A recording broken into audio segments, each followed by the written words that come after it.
Aujourd'hui, on va voir quelle réflexion vous devriez avoir pour choisir la bonne plateforme pour votre blog. Alors, il faut déjà comprendre que votre blog, c'est un commercial. Sur le principe, il est là pour vous ramener du trafic, pour parler de vos services, de vos produits, etc. Mais il vous faut déjà déterminer l'objectif que vous avez en créant votre blog. Si effectivement c'est un blog sur lequel vous allez publier du contenu, ni plus ni moins, il y a tout un tas de plateformes pour ça, qui sont plutôt intuitives, plutôt simples. J'aime bien l'expression plug and play, c'est-à-dire que dès l'instant où vous vous êtes inscrit, que vous avez payé, vous avez tout à disposition, il suffit de déplacer, télécharger, etc. Et c'est assez simple, assez facile, assez intuitif. Mais si vous avez l'intention de faire un blog rentable, vous avez d'autres besoins pour votre blog. Du moins, votre blog a besoin d'autre chose que de simplement pouvoir créer du contenu à l'intérieur. Vous avez besoin de vos pages de vente, vous avez besoin de pouvoir faire payer vos clients sur votre plateforme, sur votre blog. Donc forcément, vous avez d'autres attentes concernant votre blog et il vous faut d'autres outils. Toutes les plateformes ne vous proposeront pas de pouvoir faire des ventes, ne vous proposeront pas toujours des pages de vente, ne vous proposeront pas non plus d'espace privatif pour vos membres, pour vos clients payants. Bref, vous l'avez compris, il y a à prendre en considération l'objectif de votre site. Qu'est-ce que vous voulez faire avec? Qu'est-ce qu'il doit vous apporter? Quelles sont les fonctionnalités qu'il doit avoir? Et c'est en vous posant ces questions-là que vous saurez déjà ce dont vous avez besoin. À partir de là, vous êtes capable déjà de pouvoir faire un premier tri parmi toutes les plateformes que vous pourrez trouver sur Internet. Je sais, ou du moins, c'est le retour que j'en ai très fréquemment avec les clients, c'est qu'ils sont directement passés sur des solutions WordPress avec une approche dite solution propriétaire. Autrement dit, ils prennent un hébergement chez un hébergeur et installent la solution. Sauf que de vous à moi, je sais qu'il y a 40 ou 42% des sites dans le monde qui sont faits avec WordPress. Alors déjà, il y a la solution propriétaire et la solution de l'outil en ligne, ça c'est encore autre chose, mais ce n'est pas parce que la majorité l'utilise que c'est ce qu'il y a de mieux. Pourquoi? Je suis intimement convaincue, connaissant très bien WordPress pour avoir fait de la création de sites web, que c'est un outil qui est souple, fiable, stable, polyvalent, tout ce que vous voulez. On peut absolument tout faire avec WordPress, sauf que ça reste en solution propriétaire un outil plutôt technique. Je pense que dans une démarche sur la création d'un premier business avec un blog, et éventuellement sur l'approche des pages de vente, etc., je pense qu'il faut commencer par un outil le plus simple possible. Parce que finalement, ce n'est pas une histoire toujours d'appuyer sur deux boutons et le blog est fait. Si vous utilisez WordPress, que j'adore, hein, sans aucun doute, mais qui est plutôt technique, eh bien, il faut apprendre à l'utiliser. Il faut être capable aussi de pouvoir le réparer quand il y a un problème. Et ce n'est pas toujours le cas. C'est un petit peu technique, c'est un petit peu pointu. Et ce n'est pas tant que je ne vous le conseille pas, c'est que de mon point de vue, vous allez perdre beaucoup de temps à savoir comment ça fonctionne, ce que vous pouvez ajouter, ce que vous pouvez enlever, ce que vous pouvez modifier, voire mettre les mains dans le cambouis. C'est l'expression consacrée quand on doit aller faire des modifications, des ajouts, des suppressions de code. Et ça devient technique, je vous dis. Donc, quel est l'intérêt pour vous d'avoir une solution un peu plus élaborée, mais qui va être trop technique et qui va vous obliger à passer un temps fou à faire des recherches, et puis la maintenance, et puis la partie plus technique, plus élaborée? Non, du moins, moi je ne le pense pas. J'aurais tendance plutôt à vous conseiller des solutions justement beaucoup plus simples, beaucoup plus intuitives, beaucoup plus faciles.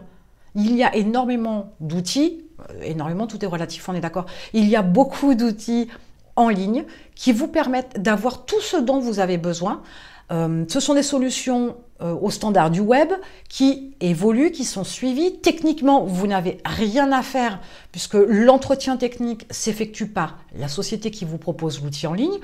Et justement, ce côté, je crée une page, je télécharge une image, je la déplace, je l'agrandis, je la réduis. Tout ça se fait en quelques secondes. Vous avez de très belles pages en quelques minutes sans avoir à vous compliquer la vie. Parce que dans l'idée, à créer votre business, vous n'allez pas passer 6 mois à créer votre site et c'est ce qui pourrait arriver pourtant. Donc, Ne cherchez pas la complication, ne cherchez pas du haut niveau dans vos outils, mais cherchez des outils qui vous apportent les fonctionnalités dont vous avez besoin pour atteindre l'objectif que vous êtes fixé avec votre blog. Le fait de pouvoir trouver un outil adéquat, facile, simple, fait qu'au lieu de passer des semaines, des mois à créer votre site, à le peaufiner, etc., l'avantage aussi, c'est que ces solutions-là sont un petit peu limitées. Et tant mieux! Parce que du coup, quand vous voudrez pousser beaucoup trop loin votre blog, vous ne pourrez pas. Et c'est que mieux. Ça, quelque part, ça soigne le côté perfectionniste de certaines personnes. Alors, j'aurais tendance à vous dire, ok, maintenant que vous avez compris que la solution propriétaire n'est pas l'idéal, mais du coup, on peut avoir WordPress en ligne. Oui, on est d'accord. Mais est-ce que c'est vraiment la meilleure solution? Est-ce que justement parce qu'il n'est pas trop polyvalent, il n'est pas trop souple, justement, ça vous donne envie d'aller plus loin, mais beaucoup trop loin? Il y a des prérequis pour votre blog au départ, il y a une stratégie de contenu pour le référencement par la suite. N'allez pas chercher à faire un blog qui soit le blog d'une entreprise qui fait des millions d'euros. Au départ, commencez simple, mais efficace. J'adore, et je le dis souvent, Coco Chanel avait une expression qui me correspond exactement à ce dont je parle aujourd'hui. Coco Chanel disait « La tenue parfaite, c'est quand il n'y a plus rien à enlever ».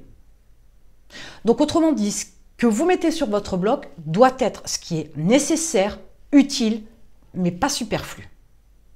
Rajouter tout un tas d'options sur votre blog, c'est aussi proposer tout un tas de choix aux visiteurs.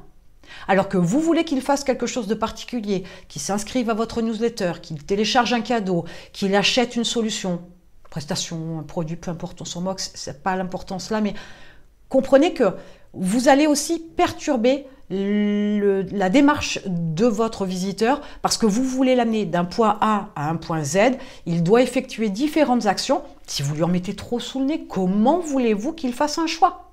Choisir, c'est réfléchir, réfléchir, c'est faire un effort, c'est un frein. Recentrez-vous sur quelque chose de simple, épuré, essentiel, avec des actions uniques sur chaque page et pas tout un tas de possibilités. Donc pour choisir la plateforme la plus adéquate, le prix a son importance certes, mais vous avez des solutions qui sont à des prix raisonnables, qui vous proposent toutes les fonctionnalités dont vous avez besoin, de manière simple, intuitive, efficace, etc., sans vous prendre la tête avec la partie technique. Vous avez suffisamment de choses à penser. Vos différentes stratégies, vos produits, le service client, la communication, bref, vous avez compris que vous êtes multicasquette et dans cette approche-là, il est beaucoup plus intelligent de se concentrer sur l'essentiel, d'être plus minimaliste quelque part, mais focus, plutôt que de prendre de l'hyper professionnel si en plus vos aptitudes informatiques, c'est pas ça, que le monde de manière générale, web, etc., digital, c'est quelque chose qui vous effraie un petit peu, ne vous compliquez pas la vie. Allez directement sur un outil qui va correspondre aux attentes de votre blog pour atteindre l'objectif que vous lui avez fixé. Ça s'arrête là. Sachez que sur le principe, il y a tout un tas d'outils. Faites vos recherches en fonction de vos besoins et de l'objectif de votre blog et choisissez toujours l'outil le plus simple, le moins compliqué. Certes, ça peut vous paraître compliqué à vous et plus simple à une autre personne, je l'entends, mais comprenez que dès l'instant où vous n'avez pas à mettre les mains dans le code, ou vous n'avez pas de maintenance à faire, ou vous n'avez pas une surveillance à faire de votre blog, c'est déjà un bon début. Donc réfléchissez bien à l'objectif de votre site, les fonctionnalités qu'il doit avoir, inspirez-vous de vos concurrents par exemple, regardez tout ce que font vos concurrents au niveau de leur blog et adaptez ce que vous voyez à votre sauce, personnalisez, ne copiez pas bien évidemment. Et une fois que vous avez établi une espèce de cahier des charges pour votre blog, à ce moment-là, vous vous mettez en quête des solutions en ligne qui vous sont proposées. C'est le meilleur moyen d'avoir le bon outil et pas de solution propriétaire bien évidemment. Et faites le point sur ce que proposent ces solutions en ligne, voir si ça correspond à ce que vous avez besoin pour votre blog. Maintenant, vous savez comment vous pouvez choisir la bonne plateforme pour votre blog, comment vous devez regarder autrement votre blog pour savoir ce dont il a besoin et faire une adéquation avec ce que l'outil en ligne peut proposer. Et à ce moment-là, vous aurez votre outil idéal, votre plateforme idéale pour votre blog. Et en attendant, je vous retrouve de l'autre côté.